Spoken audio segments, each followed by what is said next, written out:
నమస్తే. 2021 సంవత్సర శుభాకాంక్షలు. అందరికీ నూతన సంవత్సర శుభాకాంక్షలు. మిత్రులారా, 2020 అయితే లాక్డౌన్లోనే గడిచిపోయింది.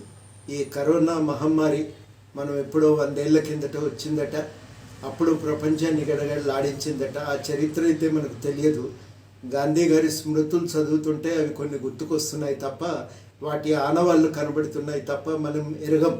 కానీ 2020లో మాత్రం మహమ్మారి ఈ ప్రపంచాన్ని చుట్టుముట్టి మొత్తం ఆర్థిక సామాజిక కార్యకలాపాలన్నింటినీ విధ్వంసం చేసింది.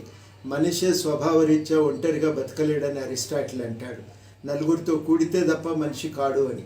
అట్లా నలుగురితో కూడి బతకటం అలవాటైన మనకు నలుగురితో కలిసి కరచాలనం చేయటము, ప్రేమగా ఆలింగనం చేసుకోవటము, ఒకరితో ఒకరు భుజాల మీద చేసుకొని కదలటము, కలిసి పనిచేసుకోవటం, ఇది మనిషి స్వభావం.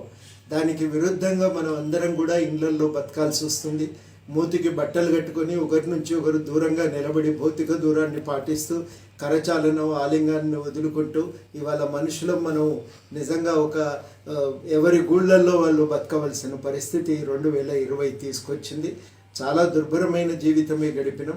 ఇంటి దగ్గర ఒక నెల బాగానే ఉందేమో కానీ అది దాటిన తర్వాత అందరం కూడా మనకున్న సోషల్ లైఫ్ అనే దాన్ని, మనకున్న సామాజిక జీవితాన్ని మనం కోల్పోయామనే భావన మాత్రం అందరిలో చాలా బలంగా కలిగింది. దానివల్ల పనులు కోల్పోయాం, ఆర్థిక విధ్వంసము జరిగింది, సామాజిక జీవితం అనేది కుప్పగూలిపోయింది. మళ్ళీ మనుషులు ఎప్పటి వల్లనే కలిసి తిరగలుగుతారా అనే ఒక అనుమానం, అట్లా మనకు రకరకాలైనటువంటి సమస్యలు తలెత్తినాయి. ఆ 2020 అయితే పోయింది. కనీసం 2021 సంవత్సరమైనా మరి అందరికీ శుభం కలగాలని చెప్పి కోరుకుంటున్నా.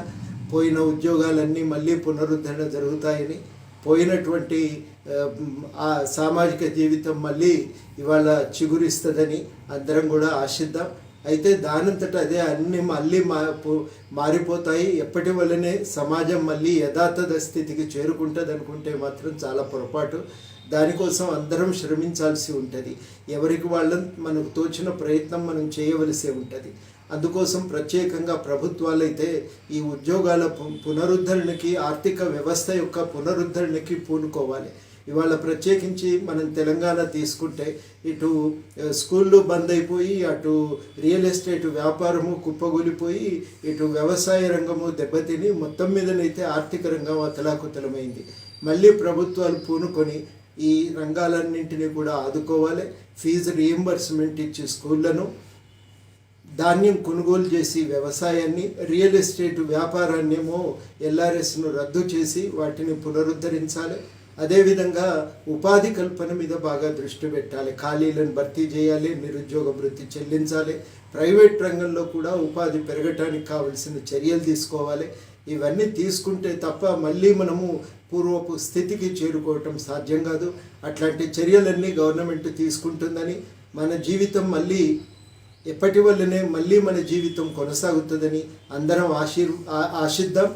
ఈ 2021 సంవత్సరం శుభం కలగాలని, ఉద్యోగనామ సంవత్సరంగా పెంపొందాలని, ఉపాధి నామ సంవత్సరంగా పెంపొందాలని అందరం కూడా కోరుకుందాం. జై తెలంగాణ.